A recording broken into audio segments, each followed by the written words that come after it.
Evaldo Cruz nasceu em Campos de Goytacazes, estado do Rio, em 12 de janeiro de 1945. Ainda juvenil, chegou às Laranjeiras.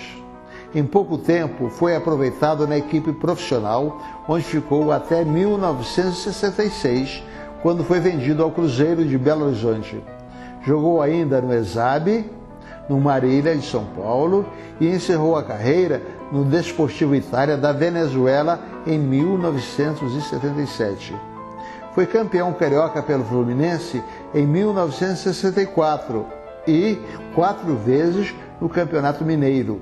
Pelo Fluminense, Evaldo fez 72 jogos e marcou 17 gols. Participou da seleção brasileira, que foi medalha de ouro em São Paulo no Pan-Americano de 1963. Foi técnico dos juniores do Cruzeiro e do Atlético de Belo Horizonte, dos profissionais do América Mineiro, do Sport de Juiz de Fora e do Mamoré de Patos de Minas. Evaldo leva uma confortável e tranquila vida na capital mineira, mas fica emocionado quando a conversa gira em torno do seu querido Fluminense. Sr. Evaldo, como é que o futebol acontece na sua vida? Futebol sempre esteve dentro de mim, desde menino. A única coisa que eu ganhava no Natal, família pobre, era uma bola. E aquela bola, para mim, era o maior troféu do mundo. Então, outros tempos, né? Campo, cidade pacata, você podia sair da rua a qualquer momento, 10 horas da noite era tarde, você já tinha que estar em casa. Então, as coisas, era um tempo bom. Tive infância, corri muito, subi em árvore, pulei muro, né? Então, foi um tempo bom de menino. Eu joguei no americano, no infantil, com 10 anos já jogava. Eles tinham um carinho danado com os pequenos, né? Então eu saí do Racing, que era o time do meu bairro, e fui jogar no americano de Campos, que tinha um estádio, na época, Godofredo Cruz era um negócio. Hoje nem sei se existe mais, que tem tempo que eu não vou lá. Existe. Mas americano fazia um trabalho bom. E futebol, naquela época, é o que tinha para os jovens, né? Quem não jogava bola ficava fora da turma. Então você tinha que jogar bola. Então eu jogava bola de manhã, de tarde, de noite. Quando a lua escondia assim, você parava, a lua voltava e você continuava jogando. Nós jogávamos o dia inteiro. Então era bom demais. E como é que o senhor chegou ao Fluminense? Fluminense. Aí eu jogava no americano, infantil, juvenil. E o treinador nosso era irmão do Pinheiro, o Gato. E ele, quando o Pinheiro foi lá, né, ele indicou, tem uns meninos aí para levar para o Fluminense. Aí o Pinheiro se pontificou, o emissário do Cruzeiro, do Fluminense foi lá buscar. Aí viemos eu, Turcão, Zé Luiz, Manenel, uns 4 ou 5, fomos para o Fluminense. Chegando lá, aí para contar a história toda, chegando lá, o primeiro treino que eu fiz, já tinha acabado as peneiradas, e o treinador era o Nilton Cardoso. E Nilton Cardoso, ele não marcava a falta do time titular de jeito nenhum, podia fazer gol empurrando, e o sócio gostava, ele não ia ver treino, mas falava, pô, o juvenil tá bom, é o de 18-2. Nilton Cardoso era o médico que era filho do Gentil Cardoso? Era dentista, Dentista? Dentista era cheio de 9 horas, então ele tinha um banheiro dele separado, ele era pomposo. Mas eu tive uma bronca com ele porque eu nunca briguei, fiquei zangado com alguém me dando pontapé. Quem sabe joga, quem não sabe dá pontapé. Então no treino podia dar pontapé, chutar, empurrar, e valia tudo, não marcava falta. Aí eu parti em cima dele, depois de umas 4 ou 5, falei assim, você não marca nada? Você tá aí pra quê? Ele falou assim, o bobão, o bebê chorão. Aí eu falei, desse jeito eu não fico mais aqui. Era pra mim ter ido embora logo. Mas o Pinheiro, que treinava só de manhã, Pinheiro acompanhava os treinos, ele ia sempre lá, ele e Dona Babi, eles iam lá para ver treino de tarde do juvenil. Então, aí eu falei, tô fora, né? Vamos mandar embora, tô voltando para Campos. Aí o Pinheiro conversou com o Nilton, Dona Babi conversou. No outro treino, que a gente treinava terça e sexta, no treino de sexta-feira ele me colocou em titular. Eu falei, pensei que tá me agradando, não me agrada. Eu gosto das coisas certas. Se você está jogando, se você tem condição, vai. Se não, não fica. Aí me colocou. E aí do mesmo jeito. Eu achava que estava me agradando fazer gol empurrado, impedimento, mas não, isso aí tá errado, é falta, tem que marcar. Mas foi um tempo bom. O senhor ficou quanto tempo nos juvenis? No juvenil eu cheguei em 61, com 16 anos, 61. 62 já jogava no aspirante, que tinha aspirante naquela época, né? E 63 eu já estava jogando no time principal com 18 anos. Inclusive a decisão com o Flamengo, que empatou, que eram 2 pontos para vitória, 1 para o empate. O Flamengo tinha 1 ponto a menos que a gente, então empatou, o Flamengo foi campeão. O recorde de público. Eu não esqueço por causa disso, né? Porque foram 177 mil pessoas dentro daquele Maracanã. Então, e era uma coisa indecente, né? Porque você fazia um ataque perigoso, o Marcial no gol, muito calmo do Flamengo, aí caía um na área, outro no meio do campo, outro lá na ponta, e não tinha marca, não tinha nada, então atingia um, atingia outro, o jogo era para demorar umas 2 horas. O juiz não deu. Não dava desconto nem nada, era... Então o Flamengo fez uma cera danada, né? Ah, mas fazia. Então, eu acho que é um abuso com o torcedor. Até hoje eu fico bravo, o cara não sente nada, dá um toquezinho, ele cai, parece que morreu. Não é assim. Então, nós perdemos aquele campeonato, mas eu tinha 18 anos, tinha muita coisa pela frente. E o Fluminense, depois foi campeão de aspirante, bicampeão, mas de profissional só foi campeão em 64. Mas o filé mignon, que seria, né, o jogo, e o que foi no jogo principal, melhor de 3 com o Bangu, eu fiquei fora, porque eu já tinha uma série de contusões e infelizmente não deu para me estar jogando na final. Mas eu fui lá torcer, fui lá ver o jogo, o Fluminense jogou muito bem, o Bangu tinha um timaço, um time de dar inveja, dava gosto de ver Bianchini, Parada, Jaime, e Mário Tito, e Birajara, era um timaço. Acaba da gente falar esse Bangu, Birajara, lateral direito, Fidelis, Mário Tito, Luiz Alberto, Ari Clemente, isso. Jaime, Ocimar, isso. Paulo Borges, Parada, Bianchini e Matheus. Isso o mesmo. Time O senhor falou num personagem, aí, pouco referenciado no Fluminense, mas de uma importância muito grande nessas conversas que eu tenho tido com o pessoal mais antigo. A dona Babi, que era uma mulher rica e que era uma verdadeira, uma santa, uma protetora dos amadores, dos garotos da base lá do Fluminense. Me conta essa história. Ela vigiava. O Dona Babi ia em todos os treinos, né? Era terça e sexta, ela sempre ia nos treinamentos, então ia com o motorista, chegava lá e protegia. O Pinheiro já havia sido protegido dela quando o Pinheiro chegou. Olha quanto tempo que a Dona Babi fazia esse trabalho.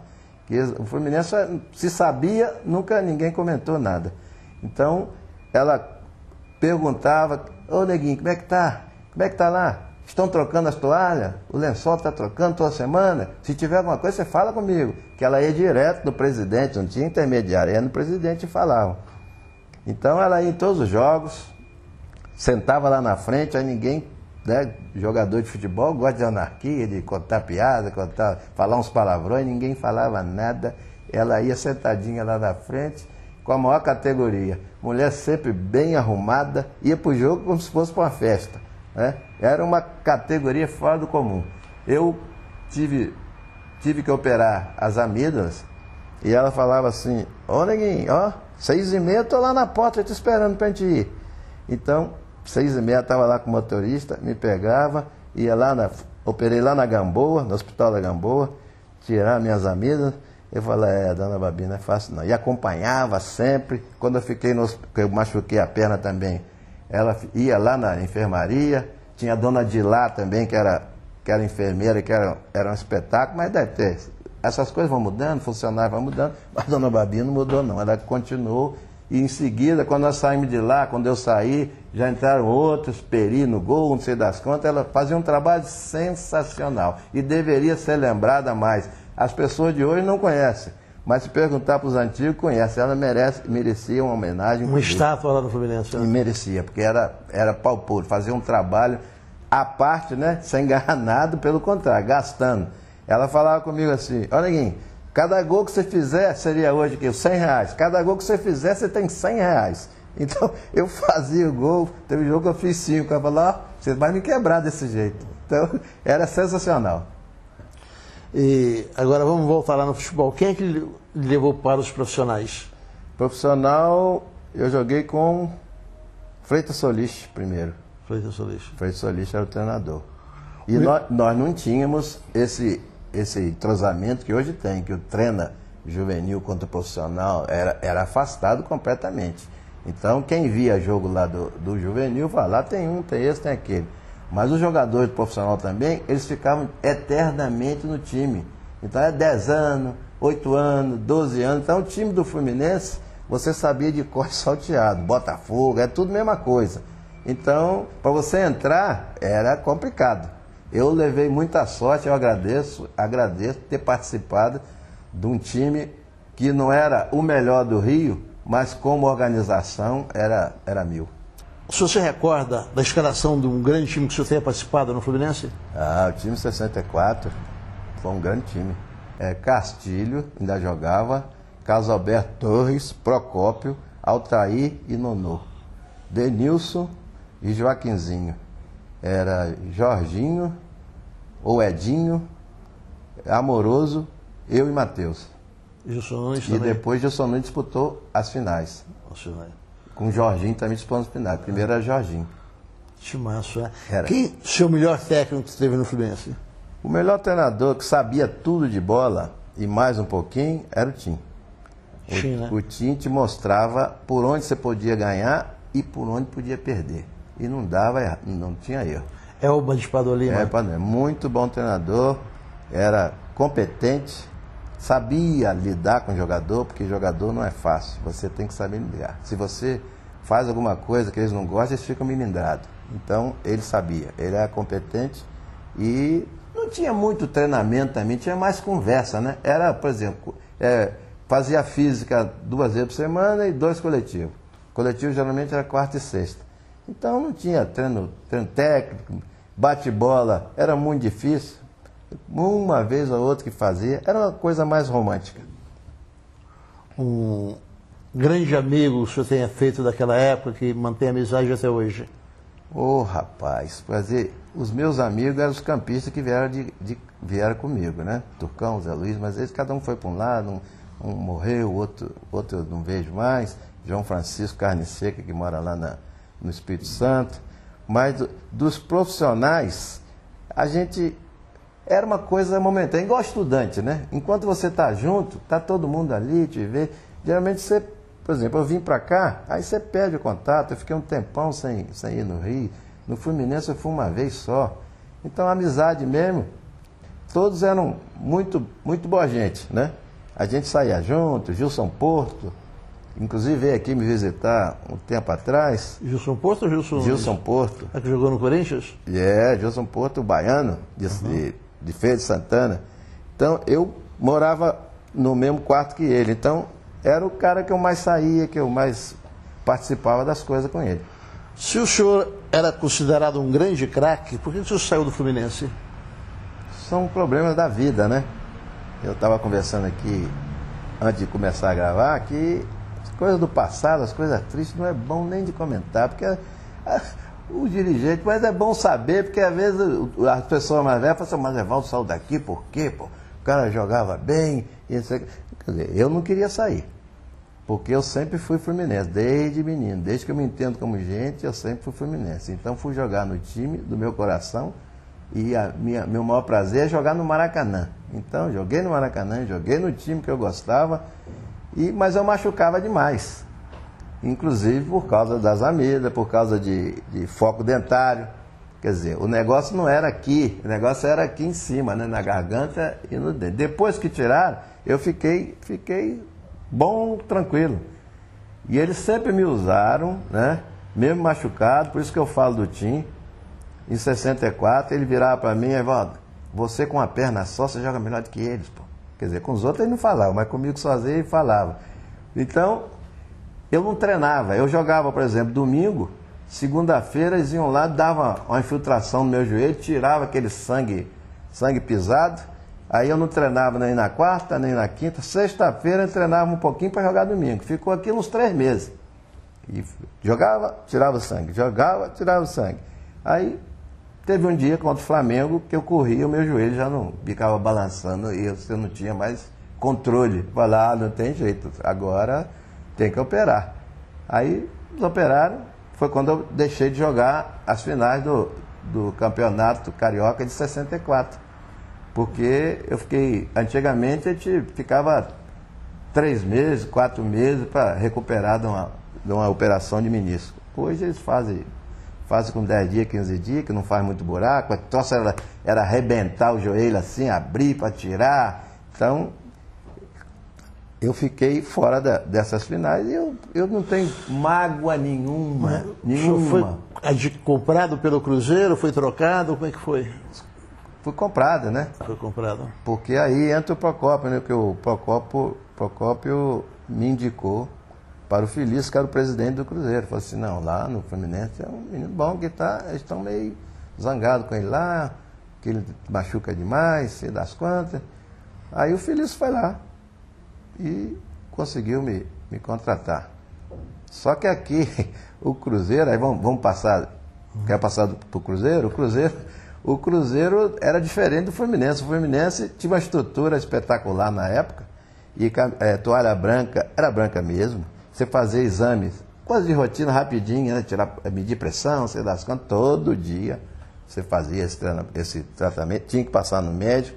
Eu vim para o Cruzeiro e eu saí do Rio de carro, o Cruzeiro ia jogar em Juiz de Fora, cheguei lá, sem conhecer ninguém, já joguei, sem fazer exame, sem nada. Era outros tempos, fazia as coisas com simplicidade. Então, eu vim para cá e estou aqui até hoje. Seleção brasileira. Seleção brasileira. Eu disputei Pan-Americano. 63 de São Paulo. Eu disputei Pan-Americano e disputei Pré-Olímpico, que foi no Peru.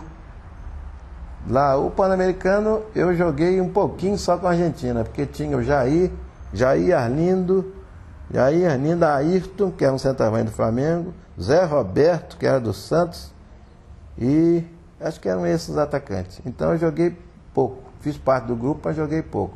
Agora, lá no Pré-Olímpico, que foi disputado no Peru, aí sim, eu joguei. Inclusive ficou marcado, não pelo jogo que nós fizemos lá, né? Ficou marcado porque o penúltimo jogo do torneio, jogava Argentina e Peru, deu um pau. Porque o Gandula, menino, vai pegar a bola, então estava fazendo cera. Eu acho que a Argentina estava perdendo, se não me engano, e fazendo cera. Aí um dos jogadores argentinos falou, deu um cascudo nele, para quê? Desceu todo mundo. Fechou o tempo, derrubaram alambrado, saíram pisando todo mundo, sei que morreu gente, e os portões estavam fechados, foi uma coisa incrível. Aí o último jogo, para nossa classificação, aí foi transferido para o Rio. E nós fizemos uma preliminar contra o Peru, e a seleção brasileira jogou a seleção principal jogou no jogo de fundo contra Portugal. Então, nós ganhamos de 3 ou 4-0, mas classificamos. Aí, já passando para frente, né, tinha a Olimpíada, mas o diretor nosso do Fluminense, o Walter Vasconcelos, não deixou que eu fosse. Deixou que outros fossem, mas eu não, porque eu ia ser aproveitado no profissional. Então, o senhor ficou rico com o futebol? Não, naquele tempo, quando eu penso assim, eu falo, nossa senhora, naquele tempo o Pinheiro, o Castilho, era uma dureza. Tinha ordenado, vivia relativamente bem, né? Mas não tinha muito ganho. Acho que não time nenhum. Você vê que o próprio Newton Santos, que foi um tremendo jogador, você vê a história do Newton Santos, tinha uma loja em Botafogo. Hoje loja eles compram com mês de contrato. Então era difícil alguém ganhar dinheiro mesmo. A não ser os pão duro, o Tele, que era pão duro, mão fechada, Tele conseguia algumas coisas, mas é coisa simples, não é longe, mas muito longe do que acontece hoje. O senhor Valdo, o senhor hoje está aposentado, vive aqui em Belo Horizonte, fez parte de um grande time, do melhor time da história do Cruzeiro, com o Natal, Dirceu Lopes, Tostão, Evaldo e Hilton, né? Hilton Oliveira. O Hilton Oliveira. O Hilton jogou lá no nosso Fluminense também. Fluminense. Como é que o senhor vive hoje? O senhor é um homem feliz? Como é que é a sua família? Eu me sinto bem, mas bem feliz, porque eu tenho uma esposa que estão 46 anos de casado, que hoje é raro, né? As pessoas casam aí um mês, estão separando. São 46 anos de casado, me deu 2 filhos maravilhosos, a Lília Patrícia e o Marcos Felipe. E o Cruzeiro, por ter feito aquela proeza de ganhar do Santos, não é só Santos, ganhar do Santos do Pelé, que realmente é o principal que eles lembram, né? Ganhar do Santos do Pelé. Então, até hoje, eu moro aqui há muitos anos, então eu saio à rua, todo mundo cumprimenta, todo mundo até hoje lembra. Quando o Cruzeiro anda mal, eles falam, não, se ele jogasse hoje, meu companheiro, cada tempo é um tempo. Então, nós soubemos fazer o nosso trabalho, que é um trabalho que as pessoas pensam que é brincadeira. Futebol é um trabalho e que fica cada vez mais difícil. O jogador tem que se preparar, tem que se cuidar e treinar muito, para poder, às vezes, ser razoável. E cada tempo é um tempo, né? No nosso tempo, o nosso time era bom, tinha prazer de jogar e entrosado ficava anos junto, né? Então isso é que era o segredo. Uma saudade que o senhor tem lá do Fluminense?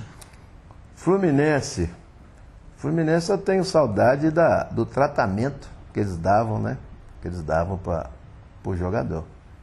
Tratamento especial, né? E eu lembro do Zezé, que quando eu comecei treinando profissional, o Zezé Moreira chamou o roupeiro, o Queijinho, e falou assim, ó, Queijinho, aqui ó, o menino está com a meia rasgada no calcanhar, não quero que faça isso, não quero que... Não, mas foi erro, não sei o quê. Aí pegou a meia e fez assim, rasgou, falou assim, ó, quando der meia rasgada você não usa, porque vai te complicar os pés, vai te trazer calo, fazer não sei o quê. Isso me marcou. Me marcou. Nesse peito aí, onde está o Fluminense? O Fluminense hoje está lá de cá, né? Só que hoje está um pouquinho mais baixo. Porque o futebol é assim. Quando você é torcedor, nossa, você chora, você briga, você discute. Quando você começa a jogar futebol, né? E jogar nos times bons, contra jogadores bons, aí você vai vendo as coisas passar, vai assim, não, mas futebol, meu filho, não tem disso. Perdeu, vamos embora para outra, vamos treinar para arrebentar o próximo. Então, você aprende, é uma coisa que você aprende no futebol, é isso. Agora, o torcedor, não, ele pensa que o mundo acabou, o time perdeu, o mundo acabou. E não é verdade, a vida continua, e daí vem outros torneios, vem outros campeonatos, e você tem que estar sempre bem preparado. Mas no Rio o senhor é? Eu sou fluminense. Obrigado. Fluminense. Como sempre, né? Fluminense, desde menino, continuo fluminense.